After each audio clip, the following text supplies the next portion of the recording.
The digital এডুকেটরে সবাইকে স্বাগত। আমি চলে আসলাম তোমাদের শিক্ষাবিজ্ঞানের শিক্ষক বিক্রম স্যার।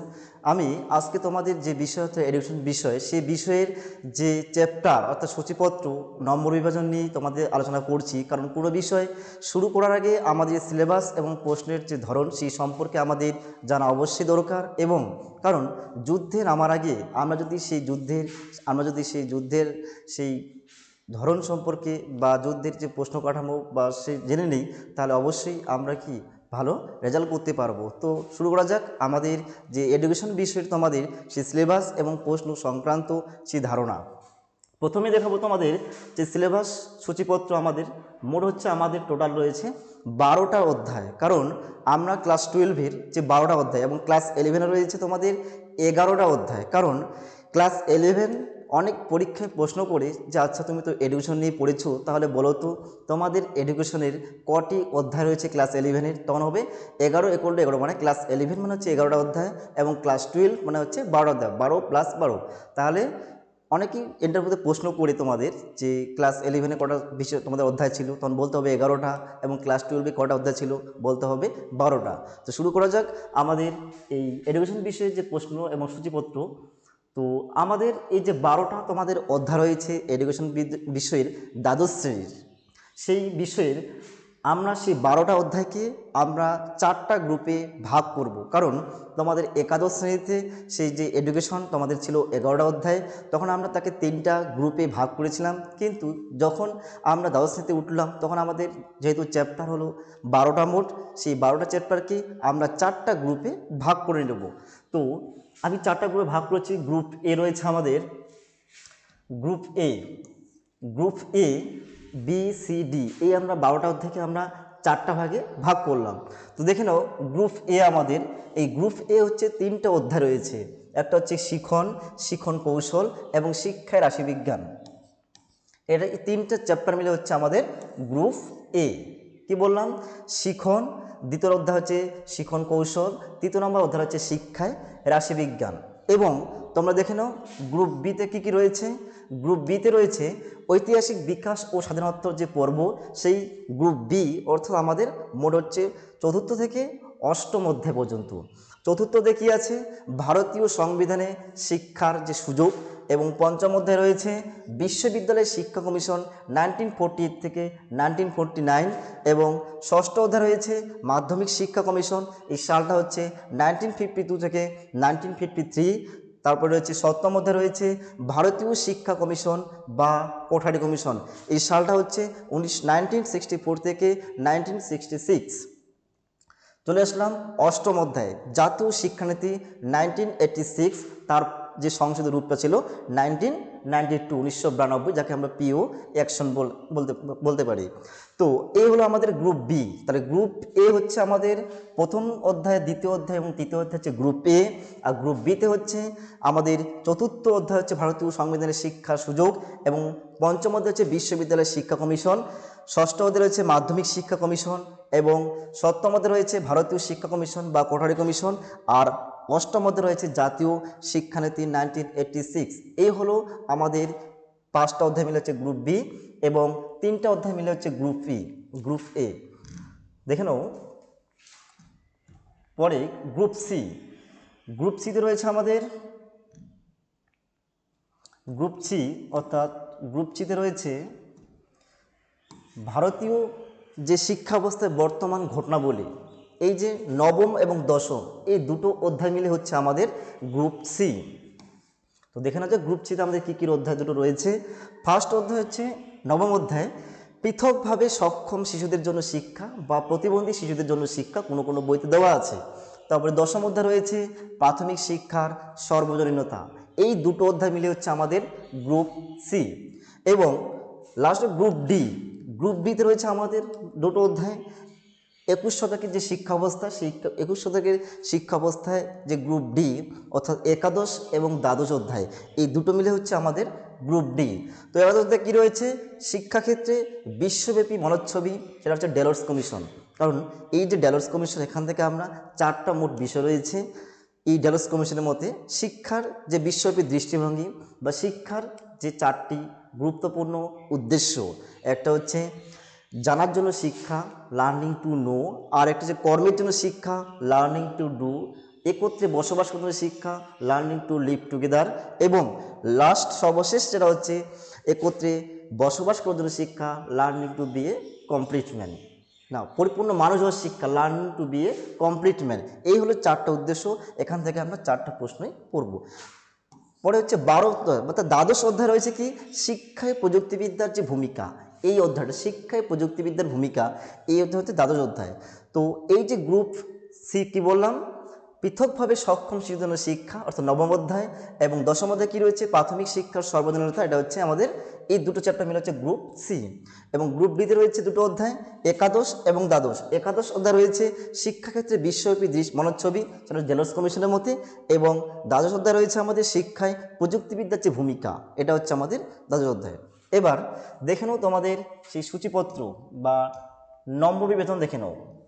তোমাদের যে এডুকেশন, তো দ্বাদশ শ্রেণীর যে এডুকেশন বিষয়ের তোমাদের প্রশ্নের কাঠামো এবং নম্বর বিভাজন দেখে নাও, প্রত্যেকে পারলে স্ক্রিনশট করে নিবা।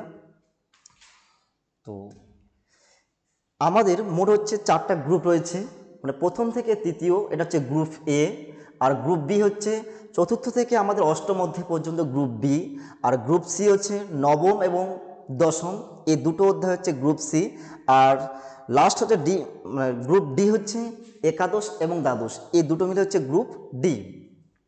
তো দেখানো যাক আমাদের যে প্রশ্ন কাঠামো, যে শিক্ষাবিজ্ঞান বিষয়ের প্রশ্ন কাঠামো। তো গ্রুপ এ, এই গ্রুপ এতে রয়েছে মনস্তত্ত্ব সম্বন্ধীয় ও পরিসংখ্যান সংক্রান্ত পরিপ্রেক্ষিত 3টা অধ্যায় বললাম, শিখন, শিখন কৌশল আর শিক্ষা রাশিবিজ্ঞান, এই 3টা অধ্যায় মিলে হচ্ছে আমাদের গ্রুপ এ। তো এই 3টা গ্রুপ থেকে, এই যে গ্রুপ এ, এই গ্রুপ ই থেকে বা এই 3টা অধ্যায় থেকে আমাদের এমসিকিউ কোটা থাকবে এবং এসিকিউ কোটা থাকবে, বা ডিসক্রিপটিভ টাইপ প্রশ্ন মানে বড় প্রশ্ন আমাদের করা থাকবে। তো দেখে নেওয়া যাক, এই যে 3টা অধ্যায় শিখন, শিখন কৌশল এবং শিক্ষা যে রাশিবিজ্ঞান, এই 3টা অধ্যায় থেকে মোট এমসিকিউ থাকবে তোমাদের 9টা, মানে 1 নাম্বার করে। এবার এসিকিউ করা থাকবে 5টা, 1 into 5, অর্থাৎ 5টা তোমাদের এসিকিউ থাকবে, আর এমসিকিউ থাকবে 9টা এবং এসিকিউ থাকবে 5টা, এবং ডিএকিউ অর্থাৎ বড় প্রশ্ন থাকবে তোমাদের 2টো, 3টা থাকবে, লিখতে হবে আমাদেরকে 2টো। সেখানে 8 নম্বরের জন্য 2টো করতে হবে, 8 2 হচ্ছে 16 নম্বর। তাহলে মোট হচ্ছে আমাদের টোটাল হচ্ছে এই 30 নম্বর হচ্ছে গ্রুপ এ থেকে, অর্থাৎ 3টা অধ্যায় থেকে। এবার চলে আসলাম আমরা গ্রুপ বি, ঐতিহাসিক বিখ্যাত স্বাধীনোত্তর পূর্ব। এই যে গ্রুপ বি, অর্থাৎ গ্রুপ বি এ আমাদের অধ্যায় আছে মোট 5টা। কী কী রয়েছে, ভারতীয় সংবিধানের শিক্ষা সংক্রান্ত ধারাসমূহ, পঞ্চম অধ্যায় রয়েছে বিশ্ববিদ্যালয়ের শিক্ষা কমিশন, ষষ্ঠ অধ্যায় রয়েছে মাধ্যমিক শিক্ষা কমিশন, এবং অষ্টম অধ্যায় রয়েছে সপ্তম অধ্যায় রয়েছে ভারতীয় শিক্ষা কমিশন বা কোটারি কমিশন, এবং অষ্টম অধ্যায় রয়েছে আমাদের জাতীয় শিক্ষানীতি 1986। এই যে 5টা অধ্যায় বা 5টা চ্যাপ্টার মিলে হচ্ছে আমাদের গ্রুপ বি। এই 5টা অধ্যায় থেকে আমাদের এমসিকিউ করা থাকবে বা এসিকিউ করা থাকবে বা বড় প্রশ্ন করা থাকবে। দেখে নাও, তোমাদের এই অধ্যায় থেকেও সেই এমসিকিউ থাকবে 9টা, 1 into 9 অর্থাৎ 9। এবার এসিকিউ থাকবে তোমাদের 5টা, এবং বড় প্রশ্ন অর্থাৎ ডিএকিউ থাকবে তোমাদের 2টো করতে হবে, 3টা দেওয়া থাকবে, করতে হবে 2টো বড় প্রশ্ন, 8 2 16, তাহলে 9 5 এবং 16 টোটাল হচ্ছে আমাদের 30 মার্কস। আগেরটা 30 মার্কস ছিল। তাহলে গ্রুপ এ এবং গ্রুপ বি, এই দুটো মানে গ্রুপ থেকে থাকছে আমাদের মোট 30 30 60 নাম্বার থাকলো। এবার তাহলে গ্রুপ সি, অর্থাৎ নবম এবং দশম। নবম মধ্যে কী রয়েছে, যে ব্যতিক্রমী শিশুদের শিক্ষা বা প্রতিবন্ধী শিশুদের জন্য শিক্ষা, এই অধ্যায়টা, এবং দশম অধ্যায় রয়েছে প্রাথমিক শিক্ষার সর্বজনীনকরণ। এই দুটো অধ্যায় মিলে হচ্ছে আমাদের গ্রুপ সি। তাহলে গ্রুপ সি দুটো অধ্যায় মিলে আমাদের এমসি করা থাকবে এবং এসিকিউ করা থাকবে এবং বড় প্রশ্ন করা থাকবে।